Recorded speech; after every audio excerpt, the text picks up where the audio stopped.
বিএনপির মির্জা ফখরুল ইসলামই দায়ী। আমি তো চাই আমার নেত্রী হোক। কোন নেত্রী?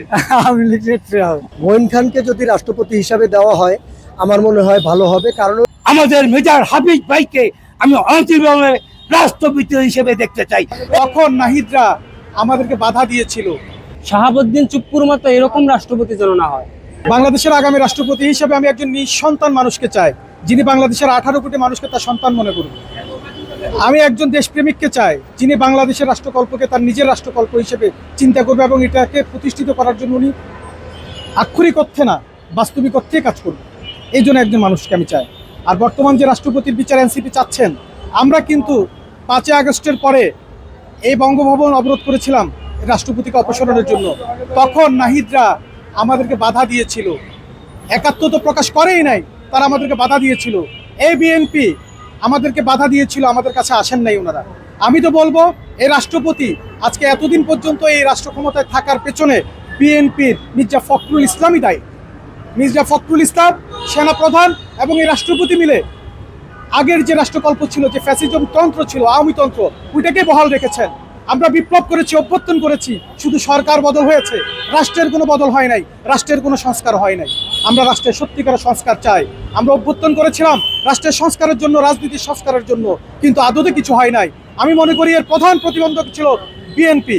আজকের বিএনপি মির্জা ফখরুল ইসলাম আলমগীর সেটা অন্যতম, কি সে এটাকে প্রতিষ্ঠিত করার জন্য উনি অবদান রেখেছেন। ওনাকেও কি জবাবদিহিতার মূলক জবাবদিহিতার আনা হোক। তাহলে আমার রাষ্ট্র কেন, বিপ্লবটা আমার হাতছাড়া হয়েছে, আমার অভ্যুত্থানটা কেন হাতছাড়া হয়েছে, কেন বিক্রি হয়ে গেছে, সেটা বেরিয়ে আসবে। আর নাহিদ ইসলামদেরকে বলবো, আপনারা তো অভ্যুত্থান করেছিলেন, আপনারা করেছিলেন আপনাদের চাকরির কোটা প্রাপ্তির জন্য। আপনারা সরকারি চাকরি পাবেন, তৎকালীন সরকারের একটা অংশ হবেন, ক্ষমতা হবে, প্রতিপত্তি হবে, সেটা আপনাদের হয়েছে। আপনারা মানুষের বিগত 17 বছরের ভোটবিহীন, ভোট দিতে পারি না জনগণ, এটার জন্য আপনারা আন্দোলন করেন নাই। আপনারা দুর্নীতি দমনের জন্য আন্দোলন করেন নাই। আপনারা দ্রব্যমূল্যের ঊর্ধ্বগতির জন্য আপনারা আন্দোলন করেন নাই। আপনারা তো আন্দোলন করেছিলেন আপনাদের চাকরির কোটা নিশ্চিতের জন্য। এবং আপনাদেরকে যখন 5 আগস্টের পরে ক্ষমতার মস্তদে পাঠানো হলো, আপনারা সেই সংস্কারই করেছেন, নিজেদের অর্থনৈতিক উন্নয়ন করেছেন, নিজেদের সামাজিক উন্নয়ন করেছেন। রাষ্ট্রের কোনো উন্নয়ন বা কোনো সংস্কারে আপনাদের মনোযোগ ছিলও না, ভবিষ্যতে হবে কিনা সেটাও আমি জানি না। সুতরাং এই রাষ্ট্রই থেকে যাবে আগের মতোই, রাষ্ট্রের কোনো পরিবর্তন হবে না।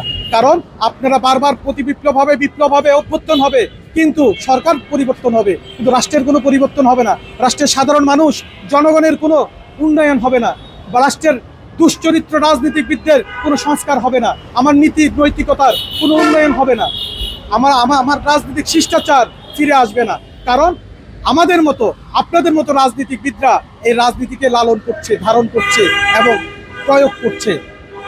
আসলে রাষ্ট্রপতি হওয়ার দরকার ওই রকম ব্যক্তি যার ভিতর দেশপ্রেম আছে। রাষ্ট্রপতি ওই ব্যক্তিরই হওয়ার দরকার। আমি দল মত বুঝি না, সরকারি দলের লোক বা বিরোধী দল বা নিরপেক্ষ এরকম আমি কিছু বুঝি না। যার ভিতরে দেশপ্রেম আছে, দালাল মুক্ত, এইরকম রাষ্ট্রপতি আমরা চাই। তো সেক্ষেত্রে আমি মনে করবো রাষ্ট্রপতি আপনারা নির্বাচিত করবেন, এমন ব্যক্তিকে নির্বাচন করবেন বিগত দিনের ইতিহাসের যতগুলো রাষ্ট্রপতি ছিল তাদের থেকে যেন ভালো হয়।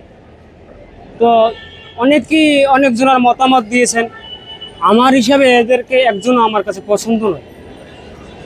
সরকারি দলের ভিতর থেকে 4-5 জনের নাম আসছে আমি দেখছি। তো আমার এই 4-5 জন যাদেরকে নাম আসছে, আমি একজন আমি পছন্দ করি না। আপনারা আরও ক্যান্ডিডেট খুঁজেন, সৎ, দেশপ্রেমিক এবং মানবতার পক্ষে এরকম একজন রাষ্ট্রপতি আপনারা নিয়োগ দেন। শাহাবুদ্দিন চুপ্পুর মতো এরকম রাষ্ট্রপতি যেন না হয়। তো সরাসরি মতামত দিতে পারি না, তো পছন্দের ব্যক্তি অনেকেই আছে, তারা চোখ দিয়ে চারদিক সুযোগ পাবে। রাষ্ট্রপতি দেখেন, রাষ্ট্রপতি হিসেবে সুপ্রিম কোর্টের একজন সাবেক প্রধান বিচারপতি ছিল, উনি হতে পারে, বা সরকারি দলের ভিতরে একজন ব্যক্তি আছে যিনি কোনো পদ পদবি কোনো এমপি মন্ত্রী না। আমি মনে করি যে রাষ্ট্রপতি হিসেবে রুহুল কবির রিজভী সম্ভবত ভালো হইতো যদি তাদের ভিতর থেকে দেয়। আর যদি নিরপেক্ষ হিসেবে দেয়, যে কোনো নামটা মনে নেই, সাবেক সুপ্রিম কোর্টের প্রধান বিচারপতি ছিল, ওনাকে দিলেও হয়। আমার কাছে তারা তো পদপতি, মির্জা ফখরুল ইসলাম আলমগীর সাহেবের নাম আছে, তিনি তো বাংলাদেশের সবচেয়ে পাওয়ারফুল একটা মন্ত্রণালয়ের মন্ত্রী। আরো কিছু কিছু ব্যক্তির নাম আছে, হ্যাঁ, আমার পছন্দ না। এখানে যদি আব্দুল হাফিজ সাহেব হতো তাও আমি পছন্দ করতাম। মেজর যে হাফিজ সাহেব যে স্পিকার উনি যদি হতো তাও আমি পছন্দ করতাম। রাষ্ট্রপতি পদত্যাগ করেছে আমরা সকলে জানি, তবে আগামীতে এমন একজন রাষ্ট্রপতি আমরা চাই যে জনগণের সুখ দুঃখ সব কিছু বুঝবে এবং যে কোনো কাজ করবে দেশের মানুষের স্বার্থে। কোনো কিছু নিজে ব্যক্তিগত বা নিজে কোনো একটি পক্ষ নিয়ে কথা বলা, কোনো একটা দলকে প্রাধান্য দেওয়া আমরা সেটা চাই না। আমরা চাই বাংলাদেশের মানুষ মুসলমান এবং পাশাপাশি অন্য ধর্মের যে সমস্ত ভাই বোন রয়েছে সবাই যেন মিলেমিশে থাকতে পারি এবং প্রত্যেকে নিজে নিজের ধর্ম একত্রে আনন্দে সকলে আমরা উৎসব পালন করতে পারি, সেমন একজন রাষ্ট্রপতি আমরা চাই। আমি তো চাই আওয়ামী লীগ নেত্রী হোক। কোন নেত্রী? আওয়ামী লীগ নেত্রী হোক। আওয়ামী লীগ নেত্রীকে চান? কেন চান? হ্যাঁ, কেন চান? দেশ ভালো চলে, হ্যাঁ? দেশ ভালো চলে। শেখ হাসিনা কি রাষ্ট্রপতি হিসেবে চান? হ্যাঁ, চাইছি তো। সে তো- জনগণও চায়, খালি আমি একা না। তাকে কেমনে চান? হ্যাঁ? কিভাবে চান? সে তো পালিয়া চলে গেছে, তুই যাইতে চাই তাহলে আইব। আসলে তো তাকে হ্যাঁ। অ্যারেস্ট করবে, তারকে আজ অ্যারেস্ট করুক, যাই করুক, এর দেশের মাটি তো তৈব, হ্যাঁ? দেশের মাটি তো তৈব, বিদেশের মাটি তো তো হইব না। আচ্ছা, কি বেশি কথা বলছেন? হ্যাঁ, এই জন্য কি রাষ্ট্রপতি হিসাবে তাকে চাচ্ছেন? হ্যাঁ, বুঝেছি। যারা সাধারণ পাবলিক আমরা চাই এমন এক ব্যক্তি আসুক বিতর্কিত ছাড়া, যার কোনো বিতর্ক নাই, ঠিক আছে, এরকম একটা বিতর্কিত ব্যক্তি ছাড়া রাষ্ট্রপতি হোক, এটি আমরা চাই। সেক্ষেত্রে কেমন বিতর্ক ব্যক্তি আপনারা মনে করছেন? মিডিয়ায় অনেক ব্যক্তি আছে, শুধু এটা তো একতরফা দলীয় হয়ে যায়, নির্দলীয় যদি থাকে সেটা হলে ভালো হয়। আমরা স্বচ্ছ ব্যক্তিকে চাই, স্বচ্ছ ব্যক্তিকে চাই। স্বচ্ছ ব্যক্তি কাকে মনে করছেন? আমি আমার মনে করি যে এলজিআইডি মন্ত্রী মির্জা ফখরুল ইসলাম আলমগীর, উনি দীর্ঘদিন এই দলের জন্য এবং দেশের জন্য উনি অনেক ত্যাগ শেয়ার করছেন, এই জন্য, এবং উনি একজন স্বচ্ছ ব্যক্তি। উনি কি নিরপেক্ষ হিসেবে কাজ করবে বলে মনে হয়? আমার মনে করতে পারবে, ওনার অনেক অতীতের রেকর্ড আছে।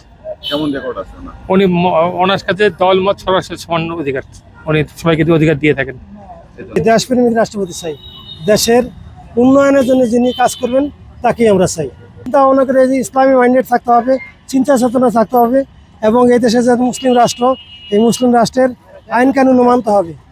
আর যে ঊর্ধ্বতন কর্তৃপক্ষ যারা চিন্তা ভাবনা করে সেটার সাথে আমরা একমত, যেহেতু আমাদের মতের কোনো কাজে আসবে না, ওইটাই আমার ওপিনিয়ন, যেটা মতামত আমি পেশ করি। প্রেক্ষাপটে মির্জা এই ফখরুল ইসলাম আলমগীর স্যার আসলেই মনে হয় ভালো হয়। কেন ভালো মনে করছেন? কেন মনে করছেন? ওনার নিয়ে ওনার আদর্শ আমার কাছে ভালো লাগে। ওনাকে আমার মানে নৈতিকভাবে ওনাকে আমার পছন্দ হয়।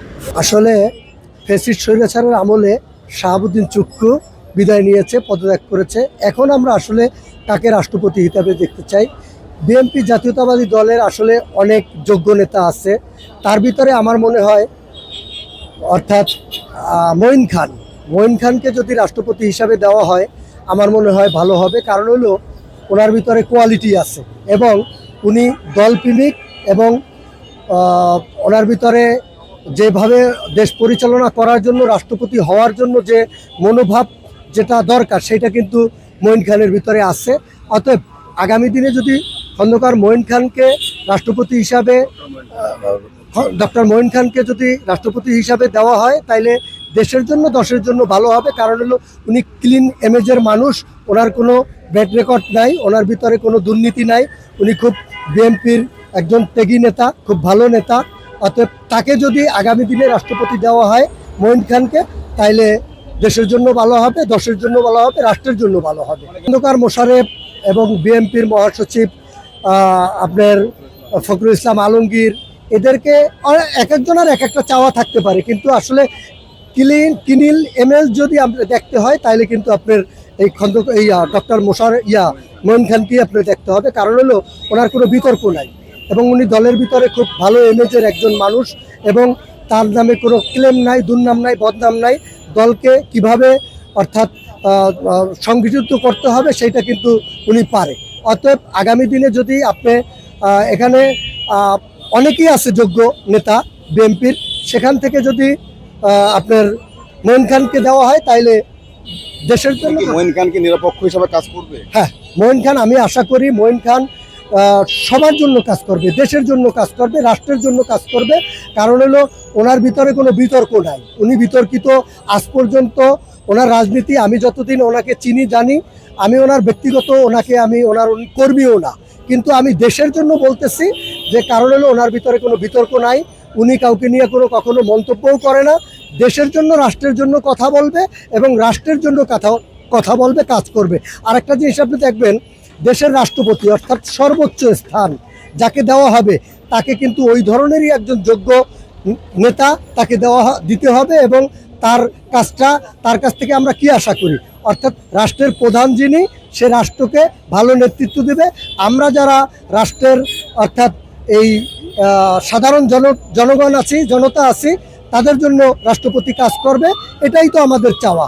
সেই চাওয়াটা আমার মনে হয় পূর্ণ হবে এই মঈন খানরে দিয়ে, এটাই আসলে আমার মনে হয় ভালো হবে। তারপরও দলের নীতি নির্ধারক যারা আছে তারা এটাকে অর্থাৎ চিন্তা করবে কাকে দিলে ভালো হয়। তাই তারা কংগ্রেস বলি, রাষ্ট্রপতি আমাদের বীর মুক্তিযোদ্ধা মেজর হাফিজ সাহেবকে আমি ৭১ মুক্তিযোদ্ধা সংগ্রাম পরিষদ কেন্দ্র কমিটির চেয়ারম্যান হিসেবে আমাদের মেজর হাফিজ ভাইকে আমি অন্তিমভাবে রাষ্ট্রপতি হিসেবে দেখতে চাই।